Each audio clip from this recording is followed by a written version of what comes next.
Very pleased to be joining folks this morning to talk about art history at UCD. My name's Emily Mark-Fitzgerald, and I'm Associate Professor and Head of the School of Art History and Cultural Policy here at UCD. And I'm going to be speaking to you about what it's like to study art history and what's involved. We're one of the smaller schools in the College of Arts and Celtic Studies, and we offer a number of different ways in which you can study art history at the university. Just as a kind of a brief summary of what those are, you can study art history via the two-subject joint honours program, otherwise known affectionately as DN 520.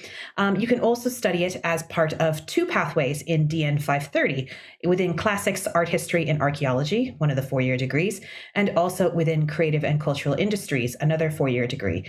The second one of those, Creative and Cultural Industries, is a new offering, and I'm going to be giving a different talk about that at 2:30 this afternoon. So if you're interested in that program in particular, you can tune in then.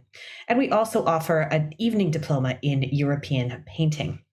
So essentially then, what I'm going to be speaking about today is, well, what art history essentially is. What does it consist of? Sometimes folks come to us having studied art history before, but for the most part, art history is a new subject. Some folks have taken it in secondary school, but others not. I'm also going to speak about what are some of the resources and I suppose elements that are really quite unique to our school and the things that we do. And also then what you can do with an art history degree. What do folks do when they've finished studying with us? And then I'll finish by talking through some of the basic structure. I'll be focusing on the two-subject degree and the nature of what people study, in essence, as they go through. And just I think Eva put the note there, but just if there's any questions, go ahead and feel free to put them into the chat and I will answer them at the end. So essentially then, throughout human history, people have created objects and images that express different kinds of relationships to nature, to philosophy, to religion, to history. And art history is essentially the study of those objects and images, right? It's the study of our visual world. And we do everything from classical antiquity right up until the present day, artworks that were made literally yesterday. And so our discipline is one that stretches back in terms of its origins to the 16th century, when scholars first began discerning that there might be a particular history and distinct nature of art and visual production, which is distinct from the study of, say, literature or other kinds of textually based sources. And art history is also based in the belief that there's a unique set of skills and approaches which are required in order to understand the characteristics and the importance of works of art. And so our students are really challenged to cultivate a very diverse set of abilities in order to understand visual and artistic heritage, and also to consider quite deeply the process of looking itself and what that involves. So some of the things that our students are challenged to do over the years that they study with us are, on the one hand, to actually begin to amass a pretty comprehensive mental encyclopedia of major works of art throughout the ages. And that's a really core skill of the art historian. And also, perhaps more importantly, to be able to critically understand and analyze a work of art, the conditions of its making, what its influence has been, what its impact is as well. And we, of course, study more than simply just works of art, but as I'll talk about in a moment, our kind of subject of inquiry nowadays is quite diverse and broad. I'm going to go through just a few slides to give you very quickly some examples of what those kinds of things are that we study. One of the fundamental things, of course, we study is painting, one of the most popular subjects. So whether we're talking about Botticelli or Rubens or Rembrandt or Francis Bacon, the study of painting continues to be a core component of the art history degree. And we have specialists in our staff in Italian and Dutch painting and Irish painting as well, in Russian painting as well. So in addition to painting, sculpture then is one of the cores of what we study, whether we're talking about sculpture from 2000 BC or 2000 AD. And the representation of the human form in the sort of plastic medium of sculpture is one of the most interesting and dynamic aspects, as perhaps you might have seen more recently with some of the controversies over the removal of public monuments, for example, is something that we would be exploring in our classes. Architecture is another core subject that we study. Architecture, if we understand it as kind of a material deposit of history. And so buildings like Notre Dame, for example, can only really be understood in its totality, not only as a built structure, but also in terms of its sculptural decoration, its stained glass, etc. And so our students learn how to read buildings, how to understand a building plan, and to understand as well architecture's significance as a visual medium. Our folks also then study other modern kinds of visual expression, such as photography. Now, photography, as we know, completely transforms the nature of seeing itself. It transforms the visual world. And photography, in and of itself, has a very complex and fascinating history. And so our students also have the option to study photography and understand its particular formal qualities. Again, as a form of image making that has actually transformed the way that we see all kinds of visual media.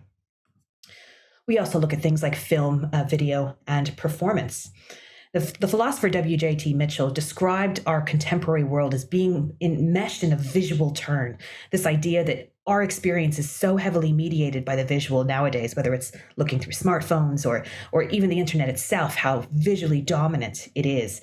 And so we also then look at things like film and video and performance, which are forms which themselves also are fascinated with this nature of visual interaction, but also embodied in encounters, the way that the body experiences the visual, and also time, right? Because both film, video, and performance are all forms of art making, which are heavily wrapped within time-based experiences. We also look at things like visual culture. Now, some of what we study, of course, is art with a capital A, but we also think about, well, how do people interact with art, and how are other forms of visual experience part of our world today? And so when we're talking about visual culture, we might be referencing things like advertising, printmaking, processes of seeing and looking, things like, why is the Mona Lisa such an iconic work of art? What is it about it that has created, this particular kind of cachet or value that people sort of invest in, where even the painting itself perhaps is somewhat devalued in relation to the experience of actually being in front of the Mona Lisa itself. So we think about all of these different kind of processes of image making, image taking, and image consumption as well. So then just to kind of move on to how we approach the subject, what do we study when we're thinking about works of art? And this is kind of a helpful diagram in some ways to think about what are all the questions that we're asking of the visual artwork or the art object. These are the building blocks of art history, right? Who made it? Where is it? Where did it come from? Who acquired it? All of these really rich questions which lead us into all kinds of interesting directions. One of the ways, of course, we all continue to investigate works of art is by looking at artists' biographies, otherwise known as the monograph. So to consider what has artists' perception of themselves been throughout history, what's their role in society. Some folks, like Gustave Courbet, for example, self-consciously cultivated the notion of the sort of tortured artist persona, which is very much with us today. Whereas other folks like Andy Warhol, looked to kind of position art making within sort of a commercial, or, he called his studio the factory, this idea that it was part of kind of mass consumerism. So we look at these kinds of shifting natures of of artistic biography over time. We also really hope to have our students cultivate a sense of visual literacy. So what this refers to is this idea of cultivating an expert eye. Can you begin to identify how a work was made? Can you identify it on the basis of style? How can you start to interpret subject matter, etc.? So again, that's one of the core skills that's very different than what you might be utilizing if you were studying only English or history or something like that. So these visual skills are quite distinct. We look at these questions of aesthetics, right, related to the philosophy of art. How do we define art itself? What's the nature of beauty? What does that concept even mean at different points in historical time? We look at aspects like style. This is a diagram by the former director of the Museum of Modern Art, Alfred Barr, from 1936. And you see that in a way, it's kind of poking fun at art historians' sort of obsession with stylistic categorization, of sort of neatly slotting in works of art to cubism or futurism, all of these kinds of interconnections. But this does remain something that art historians do. They try and create some kind of structure of understanding of how different periods of art making relate to one another, and how we might group artists together in different movements or points in time to better understand the cultural context of their production. And this leads me then into this point about society. So art history is very deeply concerned not just with the production of the work of art itself as a kind of crafted piece, but also how it sits within a wider socio-economic framework. So paintings like this one by Edouard Manet, one of his famous paintings from the later part of the 19th century, have been read as a portrait of modern human alienation. As you have these massive shifts happening in France in the later part of the 19th century, the influx of people from the countryside into these blossoming urban centers such as Paris and Berlin, and how that changed the nature of human experience and even senses of isolation that were a sort of a symptom or a product of some of those wider social movements. So Manet's picture gives us a window into that social experience, for example. We also look at things like institutions. Institutions are the structures that support, promote, or sometimes also oppress different forms of image and art making over time. So we look, for example, at the evolution of the modern museum. Museums today still one of the most heavily visited kinds of institutions. Also, lots of public surveys, for example, still indicate that the level of public trust in museums is exceptionally high for all different, compared to other forms of civic or governmental institutions. So that's really interesting, right? Like, how have museums achieved that position within society, and how are they related to all of these economics as well of art making? So we look at aspects like critical theory, right? So art history isn't just about cultivating visual skills, but also understanding with more sophistication and depth our visual world. So we look at art theory, everything from Giorgio Vasari's Lives of the Artists, which is one of the first kind of biographical treatments of artists from the 16th century, to Walter Benjamin's expositions on what happens to art in the age of mechanical reproduction, when art can be endlessly reproduced through photography, to people like Ernst Gombrich's work. Many people have encountered art history through his sort of magisterial history of art, which literally has those words chiseled in stone on its cover. And what does that sort of say about setting up a particular kind of canon of art history, for example? Or we also look at people like Griselda Pollock, who you see there in the middle, who's very well known for her work in feminist art history. And again, trying to perhaps some of challenge the canonical classifications that Gombrich, for example, would have promoted. So all of these different shifting intellectual trends of art history are part of the work we do as well. So just in brief then, what's it like to study art history? What's the experience when you're in the classroom here at UCD, and the other things that we do as well? So our students learn through a combination of lectures, tutorials, and seminars. Our lectures do still tend to be quite small because we're a relatively small discipline. There's our sort of beloved Theatre N, where many of our lectures take place. And our students also take part in small group seminars as well, and many of which involve site visits and are off campus as well. And that's a really integral part of what we do. So we really don't consider the classroom our only place in which we teach. We're constantly in the galleries. We're in the National Gallery, Irish Museum of Modern Art, the Hugh Lane Gallery, independent artist studios, and as well, of course, because we look at architecture, we might be looking at medieval Irish churches, or we might be looking at Georgian townhouses in the middle of Dublin. So those kinds of on-site visits and those encounters with original works of art and architecture are really quite core to what we do for our students as well. We also have the opportunity for travel and study abroad. Now, our students are eligible for doing an Erasmus year, which we very much encourage, and lots of our folks go and do that Erasmus year. They've studied at universities in France and Italy and Germany, lots of countries with very strong art historical traditions. And we also offer optional overseas trips for our students every year. Last year was a little bit anomalous because of COVID, but in normal years, we've been to London, Paris, Liverpool, and our faculty go along on these trips and then help guide students in terms of what it is that they are seeing. In addition to that, then, there's also, of course, independent research. You can have the opportunity to pursue a dissertation, if you like, under the guidance and supervision of one of our staff members. And that's a very popular option in our final year. We also then have a close relationship with DrawSoc, which is the Visual Arts Student Society here at the university. And this is one of their afternoon events. And they've won Smallest Student Society of the Year for several years running, and have lots of collaborations with things like the Classic Society and other student societies as well. In terms of our resources, then, we're lucky to have some specific resources which are particular and special for our own students.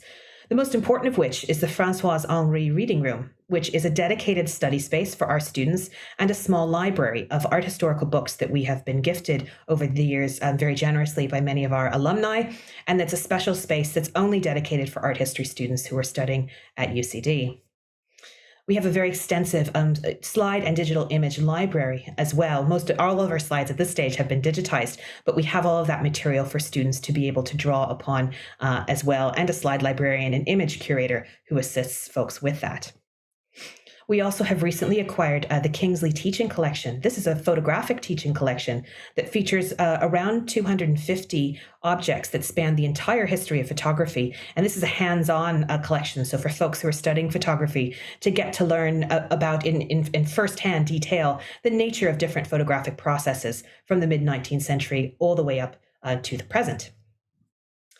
So then finally, to turn to the last two aspects of my presentation. The first, well, what can you do with an art history degree? And what have our folks gone on to work in terms of professions and further careers?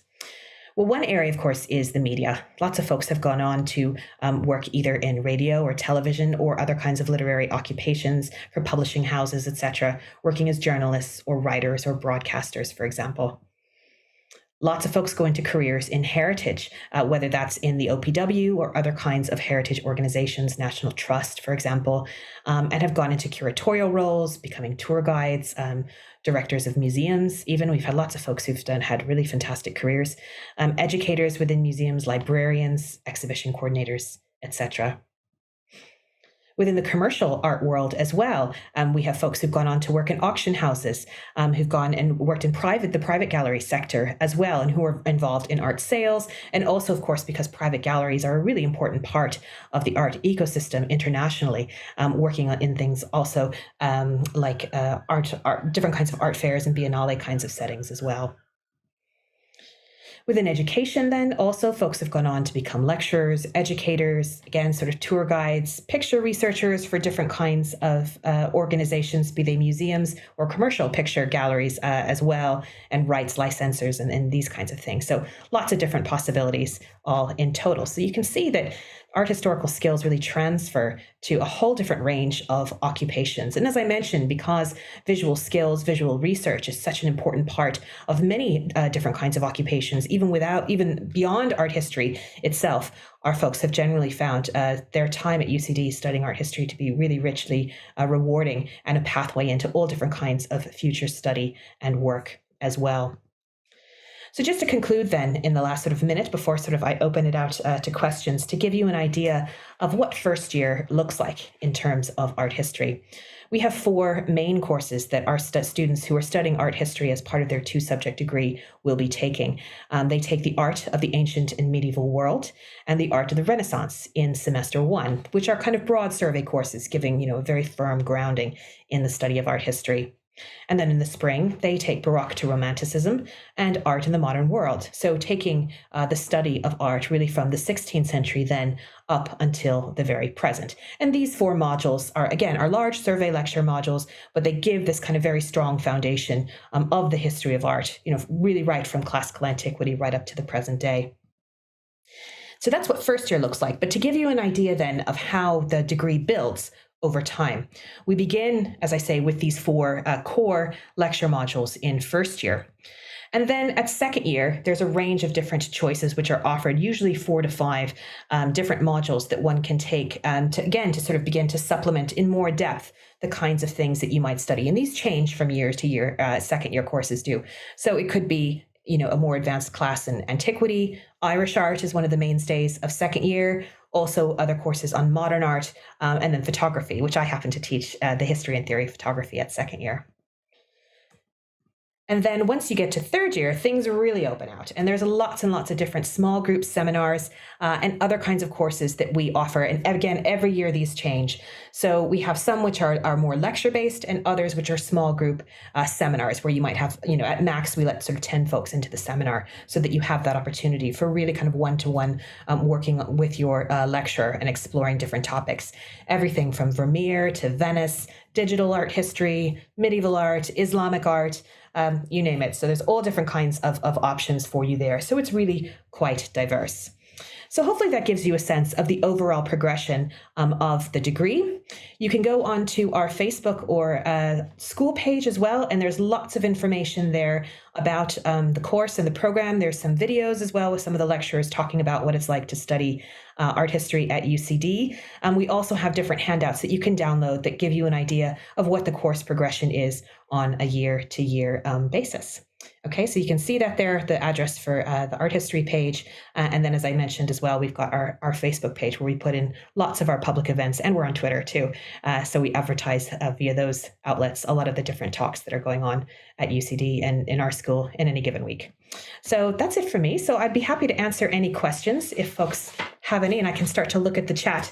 I'll stop sharing the slide screen so then I can kind of see things a little bit easier, if that's okay. So we've got quite a few queries around people who aren't necessarily studying art or art history in school, but have an interest in art.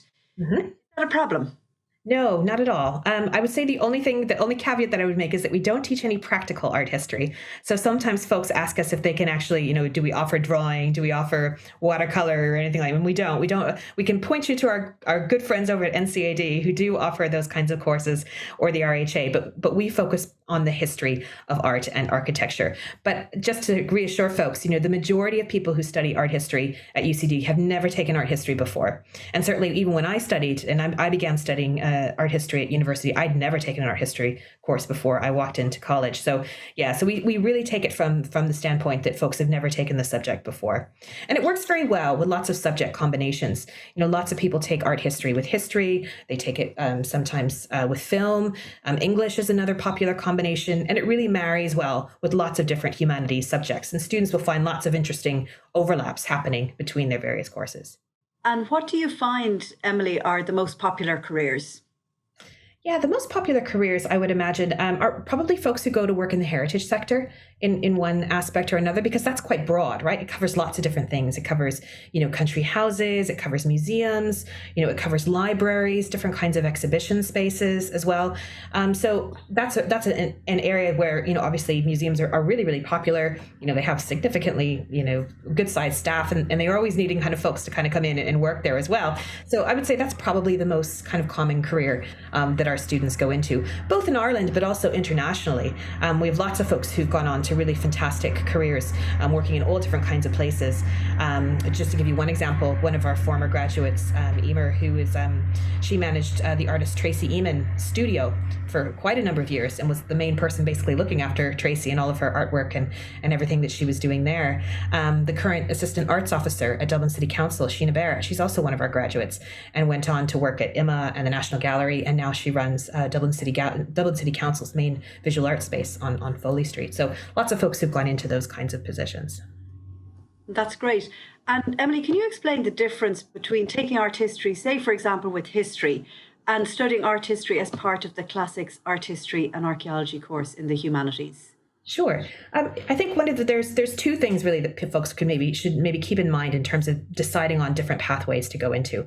One, of course, is that the 2-subject degree is a 3-year degree. So you're going to be at UCD for a shorter amount of time. And if you do the 2 subjects, all of your modules are going to really be split between, for example, history and art history. Yeah, so you'll be having a higher number of courses that you'll be taking within art history.